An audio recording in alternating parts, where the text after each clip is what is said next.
እግዚአብሔር ዝተመስገነ ይኹን መጽሐፍ ራእይ መጽሐፍ ሰዓርቲና ንብል ዘለና እዚ መበል ሻሙናይ ክፋል እዩ ተዘይተጋጌ ካብ ቁጥሪ ምዕራፍ 1 ራእይ ዮሐንስ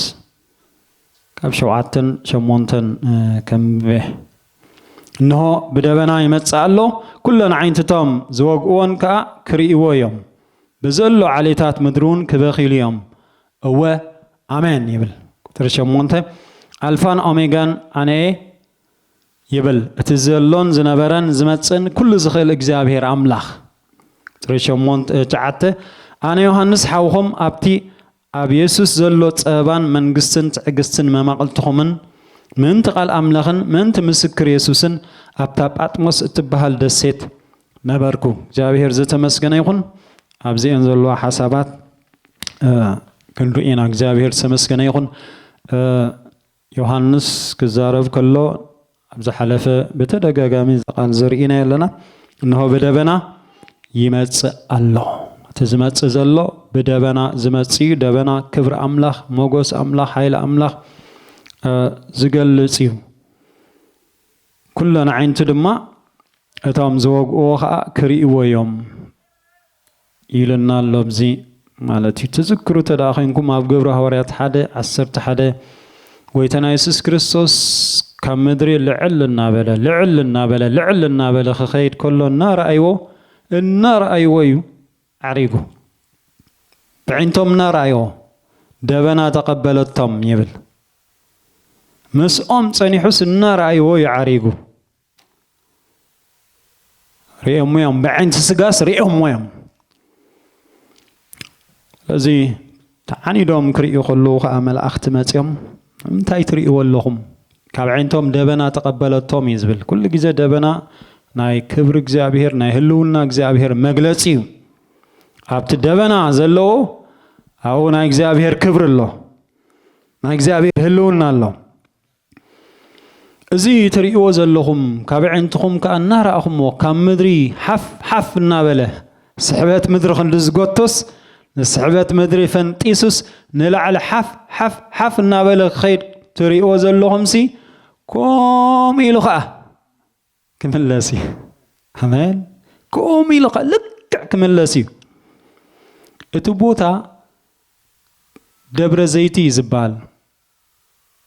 ካብ ኢየሩሳሌም ቁሩብ ውፅእ ኢልካ ሕጂ ልክዕ ኣብቲ ቦታቲ እዩ ከዓ እንደገና እቲ ንኹሉ ዝጋሃደሉ ኣብዚ እቲ ምጽኣት ናይ ጎይታና ኢየሱስ ክርስቶስ ንኽልቲኡ ሓዊሱ ተዛሪቡ ዘሎ ነቲ ናብቶም ኣመንቲ ዝመጾም ነቶም ናቱ ክወስድ ዝመጽእ ኣብ ኣየር ዝቕበለሉን ነቲ ንኹሉ ሰብ ዝመጸሉን ጠቕሊሉ ብሓደ እዩ ኣብዚ ተዛሪቡ ዘሎ መጽሓፍ ቅዱስ ከምኡ ናይ ምዝራብ ነገር ኣሎ ንኣብነት ጎይታና ኢየሱስ ክርስቶስ እንታይ ኢሉ ኣሎ ሰይጣን ከም መብረቕ ካብ ሰማይ ክወድቕ ከሎ ሪኤኽዎ ኢሉ ካብ ሰማይ ናብ ምድሪ ክወድቕ ከሎ ሪኤኽዎ ኢሉ ግን ሰይጣን ኣብ ኣየር እዩ ዘሎ ሓለቓ ስልጣን ኣየር እዩ ተባሂሉ ዘሎ ሓቂ ዶ ኣብ ኣየር እዩ ዝገዝእ ዘሎ ናብ ምድሪ ዝወድቀሉ ግን ኣሎ ዘመን ኣሎ ሙሉእ ብሙሉእ ናብ ምድሪ ዝወድቀሉ ብሓይሊ ኣብዚ ምድሪ እዚ ከዓ ዝገዝኣሉ ኣብዚ ከዓ ነቲ ክልተ ናይ ጎይታና ኢየሱስ ክርስቶስ ምጽኣት ሓዊሱ ዮሐንስ ዝዛረብ ዘሎ እምበር ናብቶም ናቱ ዝመጸሉ ኣሎ ከም ሰራቂ ኮይኑ ዝመጽእ ዝብሎ ማለት እዩ ኣብ ማቴዎስ 24 ንረኽቦ ሉቃስ 21 ማርቆስ 13 ዘሎ ማለት እዩ እዚ ነቶም ናቱ ዝብሎ ግና ልክዕ ከም ኮኸብ ጽባሕ መዓስ እዩ ዝመጽእ ወጋሕታ እዩ ዝመጽእ ወጋሕታ ኢኻ ትሪኦ ኮኸብ ጽባሕ ዝበሃል ስለዚ early bird እንተዘይኮንካ ንግሆ ክትስእ እንተደኣ ዘይትኽእል ኮንካ ነዚ ኮኸብ ወጋሕታ ክትሪኦ ይትኽእልን ኢኻ ፀሓይ ግን ኣርፊድካ ምትስእ ኣየድልየካኒ ኣይምን አንጊካ ምትስእ ኣየድልየካኒ ኣብ ዝኾነ ግዜስ ፀሓይ ክትሪኣ ትኽእል ኢኻ ብላይ ኣብ ዓድና ዘሎ ኩነታት ኣየር ማለት እዩ ሕጂ እኳ ፀሓይ ካብ ንሪኣ ዘይንሪኣ ይበዝሕ ኣብዚ ዓዲ ግን ንፀሓይሲ አንጊካ ምትስእ ኣየድልን እዩ مس برقت كله كريو خيلي كومي تخالأي مصات ناي غويتنا يسوع كريستوس تخالأي كم نقولو كون كله كم صحيح كم كوخب وقحتا جنا نتوم زتدالويو نتوم نقحاتي نتوم early bird زخوني سراغ أحمد صخلو هذا هليلي زمت أي لا بوكاني كمت صخلو دما كدنق إلي كون عندمت كوسدي لي زمت حكيلو ويندو شوبينج كجبر ماتسدي سراغ ماتسيس واو أنتازا تيفي سمارت تيفي تصبق واو أنتاز ورك إنا إكلس كتصبق إلو خدنق ماتسدي نتز خبر نجار كوسدي زمت حكيلو زي تكم نجار أي كون نزوسد لازي تلا نغح كاجنا ولا حنتي كوسدك كا أي كلني مالتي مو كم سراغ أخبل خلص هندبت كيف لتكا زمصلو نابتم ناتو الله እዚ ኣይምጻና ናባና አሜን ክብረና አምላክ ይኹን ናይ ዝኹሉ ዝአመን ካዮ ዝደኸም ካሉ ዝተመላለስ ካዮ ዓስብኻ ንሱ መጽእ ወስደካ ሁሉ ትግርኛ ሁሉ ይመጽእ ዳ ኮይን እምበር ንገሊና ክመጸልና እዩ ያሰይ እንኳ መጸልና ክንብሊና ንገሊኦም ግን ክመጾም እዩ ምስማዓቱ ማለት እዩ مس فردخ مصامي ስለዚህ ጎይታስ ይምጻልና ዳ አሜን አብተና ያምሐርኛ ክትፈለ ያተኸሊሃ ጌታ ይምጣልን እንጂ አይምጣባችሁ ይብሉ ይምጣባችሁ እንደ ህርመጽካ በቃ በማዓት ማለት ይምጣልን ማለት ግን በቃ ይምጸልና ተወስደና ማለት እዩ ስለዚህ ጎይታ ይምጻልና ዳ ናናስ አሜን أتام زتدالون أتام نقحت يمتعلم دا كوسد أبتي شو عت عمت زخون ناي درار تجنشل celebrate كجبرو يمتعلم جابير مسكن يمتعلنا نتام كالوت جنا كما تصامي عين تتام زوجو كريوه يما بزلوا عليتات مدرخ أخذ خيليهم زي زكرياس عسر تقلت لكم لك إذا قال زخم زلوا الله زكرياس عسر تقلت عسرته من تقلت في كنبل اسك سلي وي مايك مصحف قدس حازمه كتنبو بلايك تحجزني وي كم موبايلكم زكرياس عسر تقلت كم عسر تقصع عسر تربعة زلوا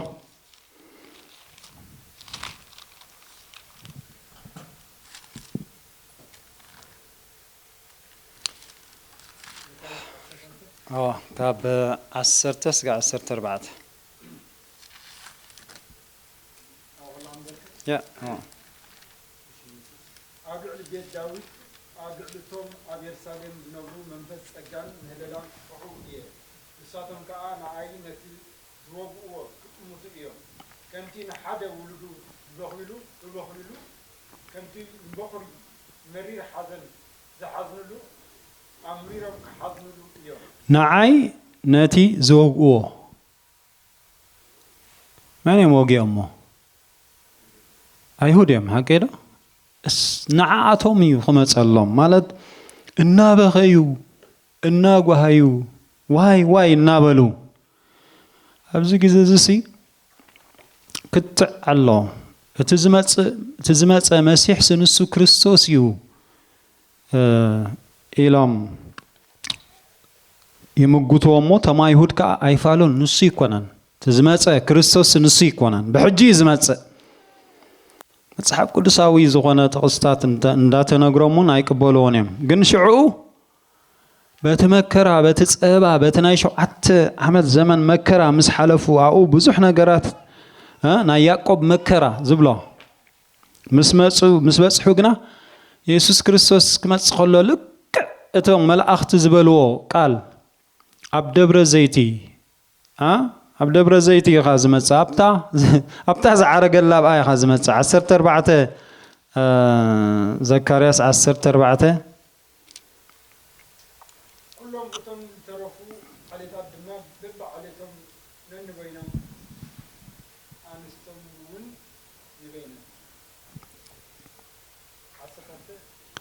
ዘከረስ 14:4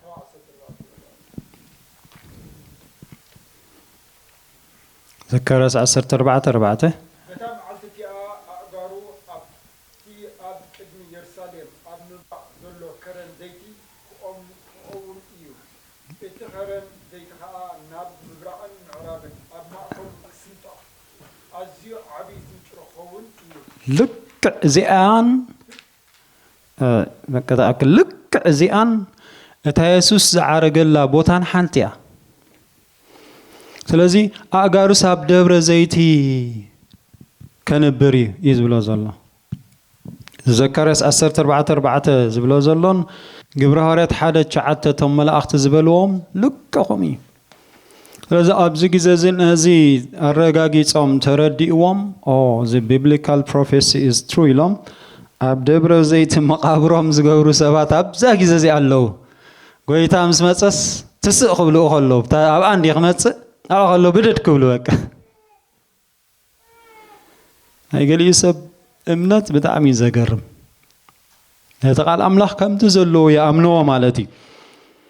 ኣነ ከዓ ይሽግረና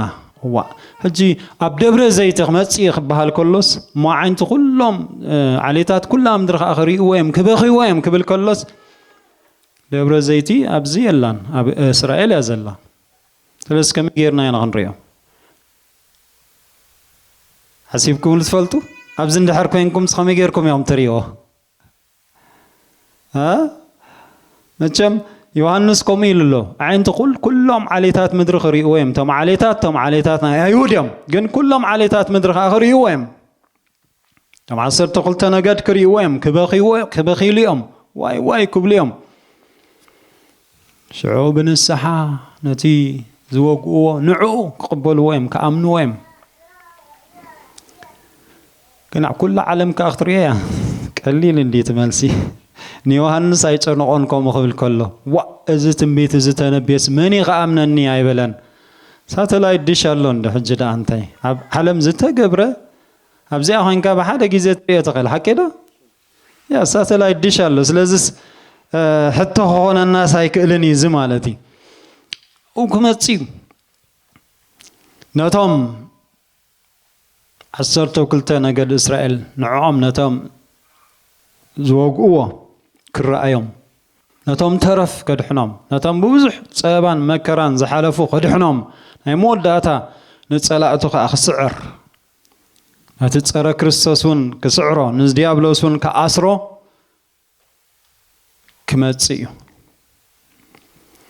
ما إنه قبل كل جزء نتقال كنده بلو أزي أقداسي مالتي بكا إنه قبل كل ساقلو ولا يزبل زلو أقداسي زخنا زرباي دزارب زلو مالتي إجزابير سمس جنيخون لذي كم تتمل أخت زبلو حكيو أبدبر زيتي كم مريت لعل النابلة كم زعرقة كم وقعة كما تسيو جابير زتمس جنا يخون كبرنا تبين بعال سلطان زخنا أملاخ يخون نتام ناتو عصب خبام كما تسيو نتام أموناتو عصب خبام كما تسيو شعو قطر شمونت زعباز بزوح سلاز تزاربنا زي أخ عصواي قطر شمونت ألفان أوميغان أنا يبل اتزلون زنابران زمتسن كل زخن جزابير أملاخ يلو ألفان أوميغان مخانو أملاخ مجمرتان موداتان بعلو እንደገና ዝመጽእ ካይለው الله መሊሱ እግዚአብሔር አምላክ እንታይ ዝመጽእ እዩ ቁጥር 9 ተገርምያ ኣነ ዮሐንስ ሓውኹምን ኣብቲ ኣብ ኢየሱስ ዘሎ ጸባን መንግስትን ትዕግስትን መማቕልትኹምን ምን ተቃል አምላኽን ምን ምስክር ኢየሱስን ኣብታ ጳጥሞስ ትበሃል ደሴት ነበርኩ ትሪኦ ዘለኹም ንርእሱ ኸላልያ ከሎ ክንደይ ትሕት እዚ ዮሐንስ እዚ ኣነ ዮሐንስ እንታይኩም ሓውኹም أنا يوحنس حوهم كورنا أملاخ يخون كهلا مال زي وسخلا مالتي أنا يوحنس حوهم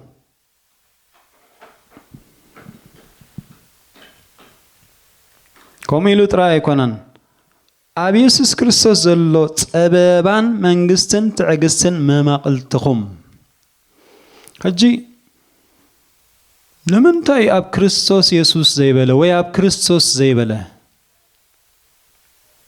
እቲ ሰብ ኢየሱስ እዩ መከራ ፀጊቡ ኢየሱስ ከም ሰብ ኮይኑ ኣብ ምድሪ ዝኽመላለስ ከሎ እዩ መከራ ፀጊቡ ስለዚ ዮሐንስ እንታይ ዝብል ዘሎ ኣነሲ ኣብቲ ኣብ ኢየሱስ ዘሎ ፀበባውን መንግስትውን መከራውን ተኻፋሊ ተማቓሊ ዝብል ዘሎ ሕጂ ብክርስቶስ ኢየሱስ ዘሎናዮ ኩነታት ፖዚሽናል እንታይ ከም ዝኾንና ወይ እንታይ ከም ዝረኸበና ወይ መን ምዃንና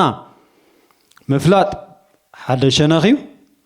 እቲ ኣብ ኢየሱስ ክርስቶስ ዘሎ ኸኣ ፀበባ መከራ ትዕግስቲ ኣብኡ ምክፋል ከዓ ካልእ ነገር እዩ ሕጂ بكريستوس يسوع زخنا يو نجر positional أملاك نعنا أقميتنا زلوا زبالة نجاري صخبر نجاري السقاء كل ساعة نجنونا هنا حكيله تبي منفسه إفيسون معرف حدث قاع سلسلة نهريهم بكريستوس يسوع زخنا يو يتقمتنا يو ها تبي كريستوس يسوع السماوات زبارخنا يبل حكيله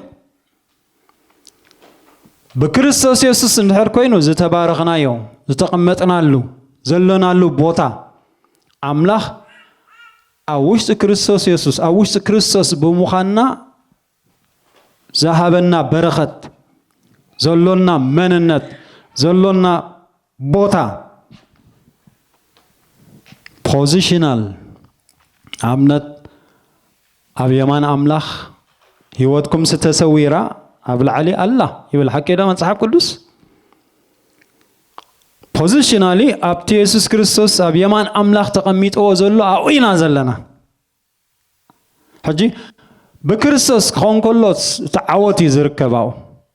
كريستوس زحلفه بملؤه زي كونس أتي حج زلوا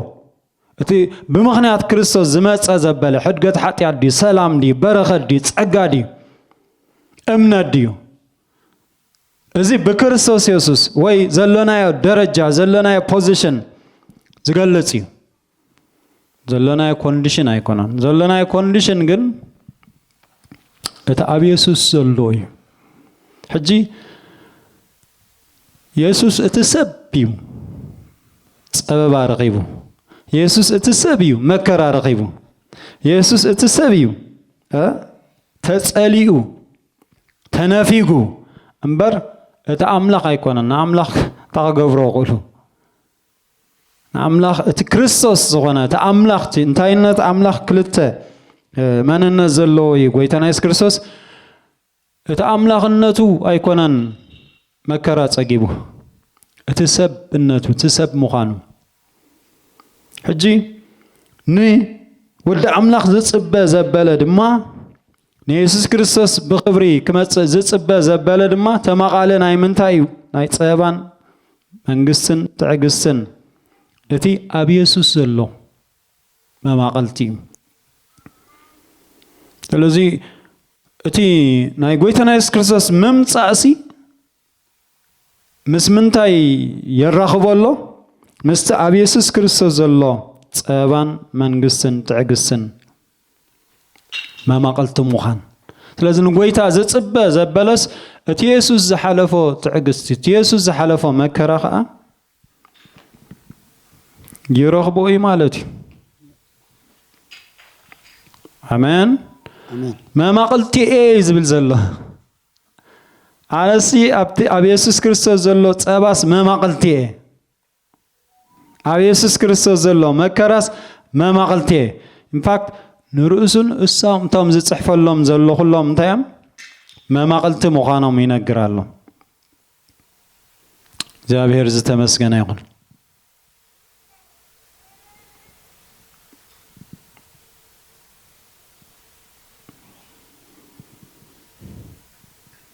ስለዚህ እተሰብ ኢየሱስ ዝሓለፎ ዘበለ ሁሉ ንሕና ኸኣ እንታይ ንኾኖ ማለት እዩ ንሓልፎ ሃሌሉያ ክልቲኡ እዚ ነገር እዚ ፈሊና ክንሪኦ ጽቡቕ እዩ ኢን ክራይስት ክብል ከሎ ብክርስቶስ ክብል ከሎ ወይ ኣብ ክርስቶስ ኢየሱስ ክብል ከሎ እቲ ዘለናዮ ፖዚሽን ንሕና እኮ ክልተ መንነት ሒዝና ኢና ንነብር ኣይገርመኩም እቲ ሓደ ብክርስቶስ ዘለናዮ ቦታ ብክርስቶስ ዝኾንናዮ ንርእስና ክንሪኣ ከለና በቲ ካልእ ከዓ እቲ ኣብ ኢየሱስ ዘሎ ፀበባ ከዓ እቲ ኣብ ኢየሱስ ዘሎ መከራ ከዓ መማቕልቲና ኣሜን ክልቲኡ እዚ ሓደ እዩ ሕጂ እዚ ፀበባ ዝመከራ ግን ኣይ ካልእ መከራ ኣይኮነን ወረድ ኢልኩም ተራእይኹሞ ምንቲ ቃል ኣምላኽን ምንቲ ምስክር ኢየሱስን እዩ ትመከራ ትፀበባ ካልእ ኣይኮነን ካልእ መከራ ክንፀግብ ፍቓድ ኣምላኽ ኣይኮነን ክባርኸኩም ዶ ምንቲ ቃል ኣምላኽን ምንቲ ስም ኢየሱስን ጥራይ መከራ ጽገቡ ካልእ ግና ኣይርከብኩም ኣሜን ክንጸግብ ተኾይና መከራሲ ክጸበና ተኾይኑስ በቃ ምንቲ ቃል ኣምላኽን ምንቲ ምስክር ኢየሱስን ኣሜን ካልእ ግና ሰይጣን ዝሓናገጦ ስለ ዝኾነ ብስም ኢየሱስ ይረገፍ ካባና ኣሜን ብስም ኢየሱስ ይለዓል ካባና ኣሜን ኣሜን ኣሜን ክብርና ኣምላኽ ይኹን እስኪ ቆሎሴ 1:24 አንብበለይ ቆሎሴ 1:24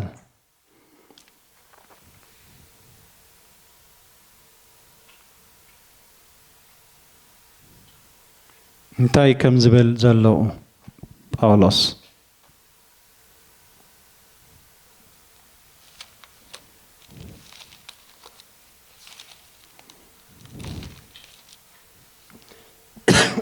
sorry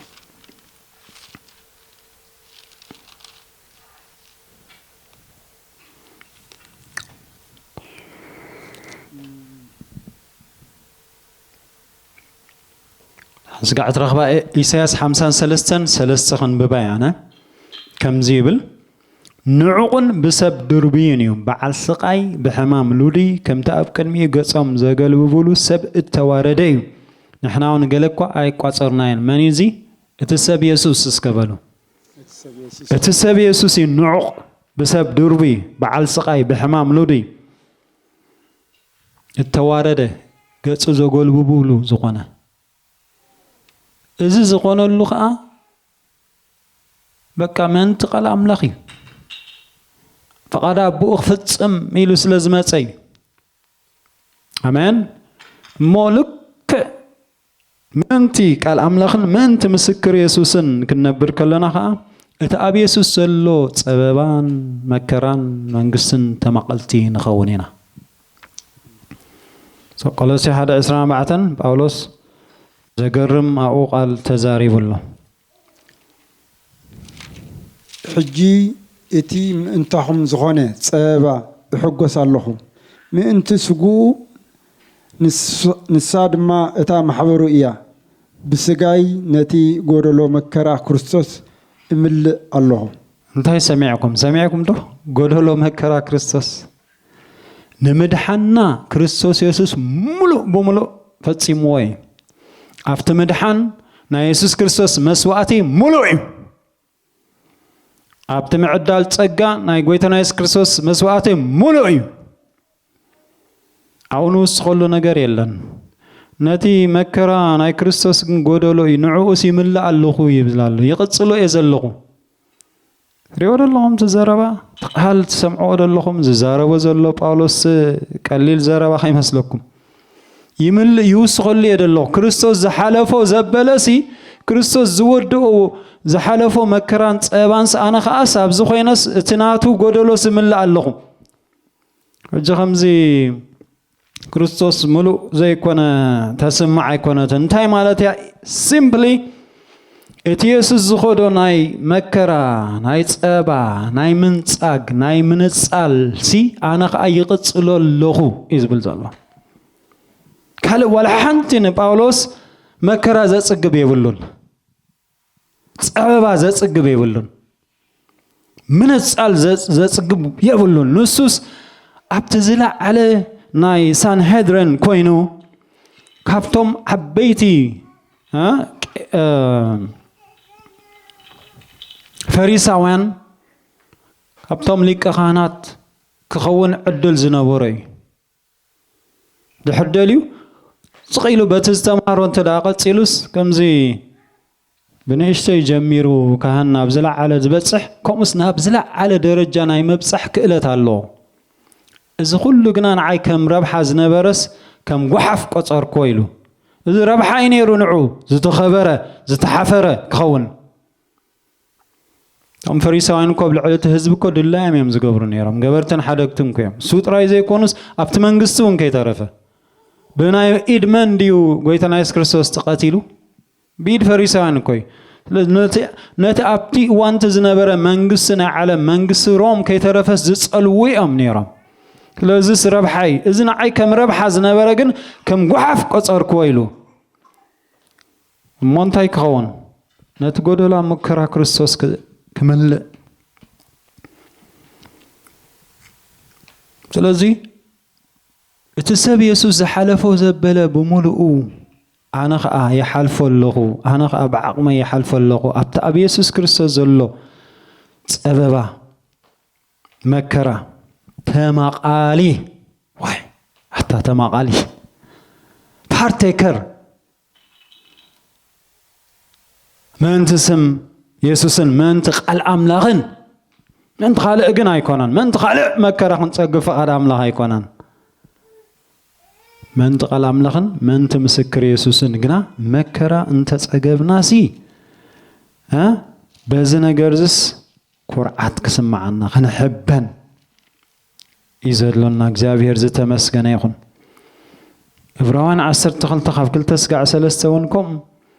ናብቲ ሕፍረት ኒዕቁ ስለተ ኣብ ቅድሚ ዘሎ ሓጎስ ኢሉ መስቀል ተዓገሰን ኣብ የማን ኣምላኽ ተቐመጠን ጀማረን እምነትናን ደምዳሚያን ኢየሱስ ንጠምት እንታይ ኢሉ التعجس مسكل تعجس معجاس تايم هالتي كابوتا خلق ركا زمت حيلو خلو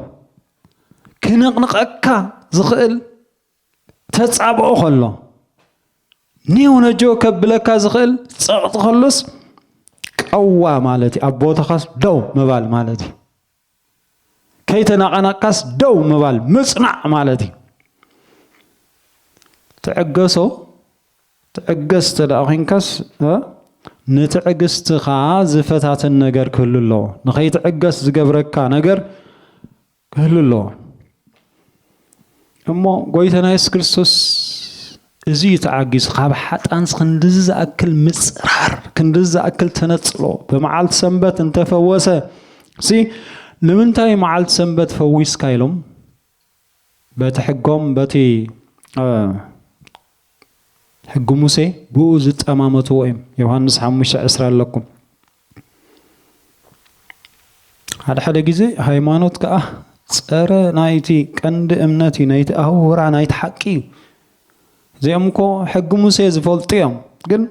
قويتنا يسوع كريستوس بتسنبت حيزمه سنبت لمتاي أب أيهود أمنت سلسل وعنود زخنا هذا سنبت كحلو الله قال أي جزرتي سالساي بلعي زين عنودين في الله سنبت كلت سنابت تقبعلو أب حقو مسيت عزيزهم نيراميم تقداميتي شدش معالتق عيوخ سرحمو تاشع بعيت معالتق أخعرفو بزي عيوخ خونو نتا معالت سنبت قدسوا كبارخوا كالايت سنبت كالله شدش عمت نتا مدرخ حرسوا نتا مدري كقلقلوا فرنايتا مدرخ بلعو شابعيت عمت قنا ملت عمت نتا مدري كعرفوا نتا مدري سلام كوبوا in fact زمنا حرشة تمارا مرتخ الزاربو خلوسي لكعتي እግዚአብሔር ኣብ ሕግ ሙሴ ዝበሎስ ምድሩን ከይተረፈ እንተዳ ኣስኻን ወለዶ ተሓስብ ኮይንካስ ድሕሪ 6 ዓመት ከተዕርፍ ኣለካ እዮም ዝብሉ ተዘይ ኮይኑ ድሕሪ መበል 7 ዓመትካ እንድሕር ጌርካዮ እቲ ምህርቲ እንዳጎደለ ይዝኸይድ ስለዚ ንወለዶኻ ዘይተሓስብ ትኾንካ ኣነ ክሳዕ ዘለኹ ጥራይ ጽገብተ ዳል ትብል ኮይንካ ስኢልካ ከይዕረፍካ ነቲ ምድሪ ክትሓርሶ ትኽእል ኢኻ እስራኤላውያን ካኸም እዮም ገይሮም ታናይ ሰንበት ዘላውያን 23 ኣላትኩም ታና መዓልቲ ሰንበት እታ ናይ መበል 7 ዓመት ከኣኒ ዘላውያን 25 ኣላ ንሳ ክንሪአና እዚ ኣገዳሲት እያ ፍላይ መዚ ካልእ ግዜ ንዛረበሉ ምስ ናይ ዘመን መጨረሻ ምስ ናይ ዳንኤል 70 ሰሞን ዝበሃል ምስኡ ምትእሳር ዘለዋ ዘሌዋውያን 25 ካብ ቁጽሪ 8 ድማ 7 ሰናብቲ ዓመታት ንዓኻ 7 ዓመት ጌርካ ቁጽር ዘመን እቲ 7 ሰናብቲ ዓመታት 49 ዓመት ይኹነልካ ሽዑ ኣብ 7ይቲ ወርሒ ብ10ይቲ መዓልቲ መለኸት ንፋሕ እዚኣ መዓልቲ እልልታ ግን ኣብታ ልዕል ኢሉ እንታይ ዝብል እታ ምድሪ እግዚአብሔር አምላክ ንሙሴ ኣብ ከረንሲና ከምዚ ኢሉ ተዛረቦ ንደቂ እስራኤል ተዛረቦም በሎም ካ ኣብታ ኣነ ዝህበኩም ምድሪ ምስኣተኹም እታ ምድሪ ንእግዚአብሔር ሰንበት ተብዕል 6 ዓመት ግራትካ ዝራእ 6 ዓመት ካ ወይንኻ ጠጥፍ ፍሪኣ ድማ ኣክብ ሕጂ ተጠንቂኩም ስምዑ በታ 7ይቲ ዓመት ግና ነታ ምድሪ ሰንበት ዕረፍቲ ሰንበት እግዚአብሔር ይኹን ግራትካ ይትዝራእ ወይንኻውን ኣይትጠጥፍ ባልጋ ቀሪምካ ይትዕጸድ እቲ ኸይተጠፍካዮ ዝፈረየ ኣስካል ወይንኻ ድማ ኣይትቐንጥብ ነታ ምድሪ ዓመት ሰንበት ዕረፍቲ ይኹን ነታ ዓመት ብምልእታሲ ሰንበት ይኹነላ ናይ ዕረፍቲ ዓመት ይኹነላ ይዝብል ዘሎ ሰንበት እታ ምድሪ ንዓኻን ንጉዝእካን ንግዝእትኻን ንወዓላይካን ነትምሳኻ ዝነብር ስደተኛን ምግብኹም ይኹን ኩሉ ፍሪኣ ንማልካ ምድርኻን ዘለዎ እንስሳታትን ቀለብ ይኹን ስለዚ እታ 7ይቲ ዓመት 6 ዓመት ምስ ዘርእዋ 6 ዓመት ምስ እተው እታ 7ይቲ ዓመት እታ ምድርሲ ሰንበታ ተዕርፍ ተብዕል ኢሎም ዕረፍቲ ሰንበት ይኹነላ ዓመት ሙሉእ ስበካ ኣይትዝራእያ ሕጂ ተዘንበብኩልኩም ቁጽሪ 8 7 ጊዜ 7 ኸኣ ምሰብዓልካ ሕጂ 49 ዓመታት ምስኮነ ኸኣ ኣፍታ መበል 50 ዓመት ታ 7ይቲ ኣፍታ መበል 50 ዓመት ዓመት እልልታ ትኾን እዩ ስለዚ እዚ ጁብሊ ዝብሎ ናይ ዕረፍቲ ዓመት تخون مالتي يفتح مبل 5 عمت لذا 5 عمت أبتاع عمت تيا زتشت أمريتي ملس زليز تريول ليز نايها جرات ما ودبات قال ليز كتجبر كلا تكاري وخلها كاب 5 عمت يحلفني كاب زمت هي نا 5 عمت يوسدو دحر 5 عمت جني ملس هجي 5 عمت مسجبر عمت إللتا يخون مو بقى زتشت أباريا وصع حرا يخون زتشت عدا زت عدي عدا حرا يخون أبتا عمت عللتا كل نجر بقى عمت عللتا يخون كل نجر حرا يخون مالتي هجي انت يلو مالو قصر عسرنا حدا شعوبتها 7 عمت برختي كأززلكم نسلس عمت زخون فرخاء كترفلكم كتترفلكم بتاسا من يتعمد دما خزوريكم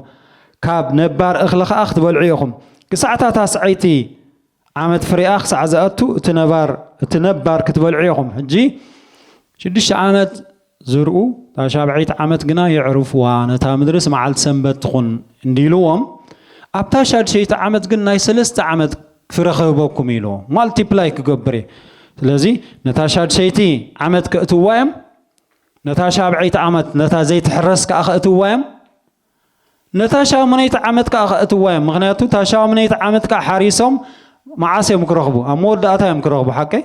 سلازي زتقمت اخلوهم اللهم سلازي ناي 3 عمت يهبهم الله تا 6 عمت ناي 3 عمت يهبهم الله يردك مالو كالكوليشن مثال لهم ابتا 6 عمت ناي 3 عمت يهبهم الله هذا ناي تا 6 عمت نايتا نايتا دزروا زلو تا خلاي نايتا 7 عمت نايتا زي تزرع عمت نايتا تا مدري بعل سنبت من تغتبعل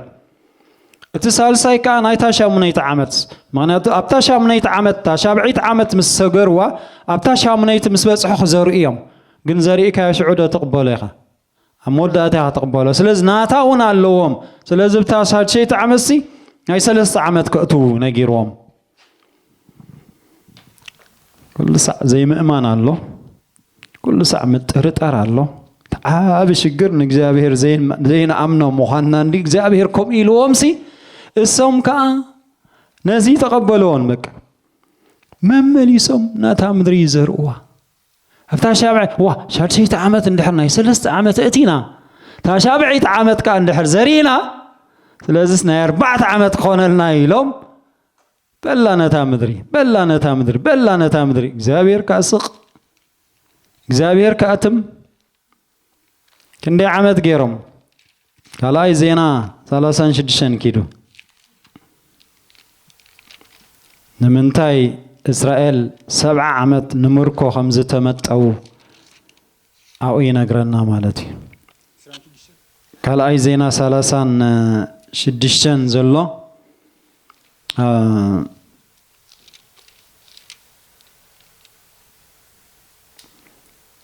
ካብ ቁጥር 17 ጀሚርካ እስከምብቦ ስለዚ ንሱ ንጉስ ከለዳውያን ኣብ ልዕሊኹም ኣተንስኦ ንስኻ ነጓዞም ኣብ ቤት መቅደሶም ብሴፍ ቀተሎም ንመንእሰያትን ንድንግላትን ንዓብይን ንሸያብን ኣይርሕርሓሎምን ንኩሎም ናብ ኢዱ ኣሕለፎም ንኩሉ ኣቑሑ ቤት ኣምላኽ ዓብይን ንኡስን መዛግብቱ ቤት እግዚአብሔር መዛግብቲ ንጉስን መኳንንቱን ድማ ኩሉ ናብ ባቢሎን ወሰዶ ነታ ቤት ኣምላኽ አንደድዋ ነቲ መካበቢያ ኢየሩሳሌም ከዓ ኣፍረስዎ ኣዳራሻታ ዘበለ ሁሉን ብሓዊ አንደድዎ ብሁሉ ክቡር ኣቑሑ ድማ ኣጥፍእዎ እሺ ሕጂዚ ንምርኮ ባቢሎን ክኸዱ ከለዉ ዝኾነ እዩ ንምርኮ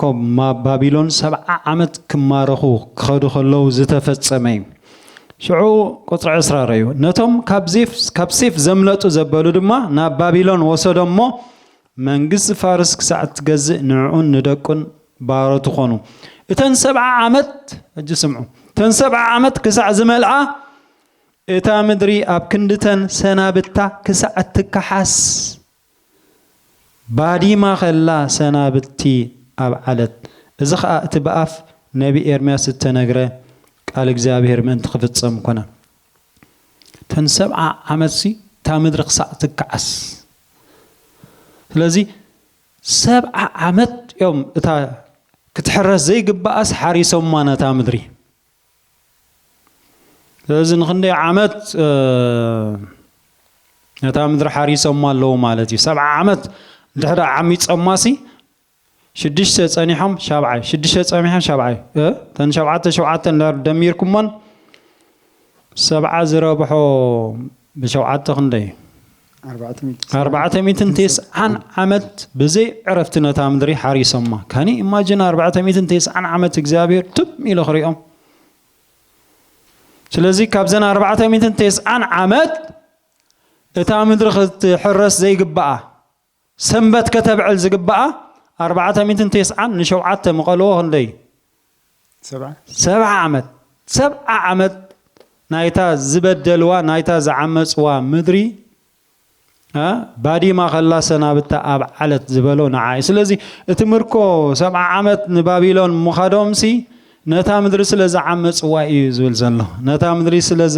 ስለ ዝሕሰርዋ እዩ ነታ ምድሪ ከተዕርፍ ዝግባእስ በቃ ንእግዚአብሔር ስለ ዘይኣመኑ ወይ ልዕሊ ኩሉ ንእግዚአብሔር ስለ ዘይኣመኑ ወይ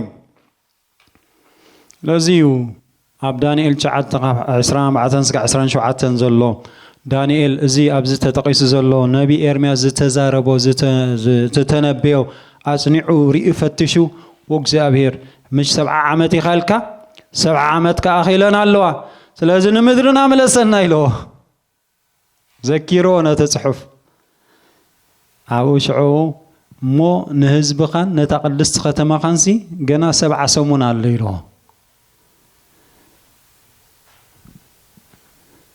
ገና 7 ሰሙን ኢሉ ብዛዕባ ሞዳእታ ዝኸውን ነጊርዎ መዚ ናይ ራእይ ዮሐንስ ዝኸይድ ማለት እዩ እተን 69 ዝተፈጸመን ሓንቲ ሰሙን ኣላ እቲ ትንቢት ንኣይሁድ ዝኸውን እዩ ምክንያቱ ንህዝብኻን ነታ ቅድስቲ ከተማኻን ኢሎ ህዝቢ ዳንኤል ምን እዩ ኣይሁዳውያን እዮም ሓቂ ዶ ቅድስቲ ከተማኻ ኣይና ኢየሩሳሌም ስለዚ እቲ 7 ሰሙን ሲ ኣብቲ ህዝቢ እስራኤልን ኣብታ ቅድስቲ ከተማን ዝኸውን እዩ ዓንተ ወይ እንታይ ኢለኩም ነይረ ጎይታና ኢየሱስ ክርስቶስ ንኹሉ ክመጽእ ከሎስ ኣበይ ዝመጽእ ኣብታ ቅድስቲ ከተማ ደብረ ዘይቲ ንመን እዩ ዝመጽእ ዓይንትቶም ኩሎም ዝወግኦ ቶም ኣይሁድ ስለዚ ኣብኡ ምስኡ ምትእስሳር ዘለዎ እዩ ማለት እዩ እግዚአብሔር ዝተመስገነ ይኹን እግዚአብሔር እሙን እዩ ቃሉ ሓቂ እዩ ቃሉ ህያው እዩ ምድሪ እውን ኣይተወድቕና ዝበሎ ኩሉ ይፍጽም እዩ ምናልባት ስቕን ተበለ ዝሃሰሰይ ዝመስል 490 ዓመት እግዚአብሔር ስቕ ክብሎም ከሎስ ኦይ እግዚአብሔር ዝበሎሲ ስቂሊ ከተብዕልዋ ኣብ ዕልዋ ኢለና እምበር ኣዚዝና እምበር ሓንቲ ይገብረናን ኢሎም 490 ዓመት ከምኡ እኮ ይበቅ ወላ ሓደ ነገር ዝኸውን ኣይመስለካኒ ንቓል ኣምላኽ ክትዕሶ ከለኻ ኮንሲከንስስ ኣሎ ሳዕቤን ኣሎ ትሪኦ ኣለኹም ሽዑኡ ንምርኮ መስከዱ ዋላውን እንተ ተመለሱስ ስጋዕ ሕጂ ከምቲ ዝግባእ ኣይተመለሱን ዘሎ ገና ብሕጂኻ ዝጽበዮም ነገር ኣሎ ስለዚ ምስ ቃል ኣምላኽ ምስምማዕ እዩ ዘዋፅኣና እግዚአብሔር ዝተመስገነ ይኹን እነሆ ይመጽእ ኣሎ ብደበና ይመጽእ ኣሎ ጎይታና ይመጽእ ኣሎ ኣምላኽና ይመጽእ ኣሎ እሞ እቲ ቃሉ ሓቂ ስለ ዝኾነ ናይ ግዜ ጉዳይ እምበር ንቃሉ ደፊንዎ ንዘለዓለም ዝነብር ወላ ሓደ የለን ቃሉ ይስዒር ዝወፅእ ሽዑ ምስ ኮነ ዋይ ዋይ ይብል ታ ምድሪ ዋይ ዋይ ትብል ግን ምስቶም ዝመጸሎም ንኹን ኣመን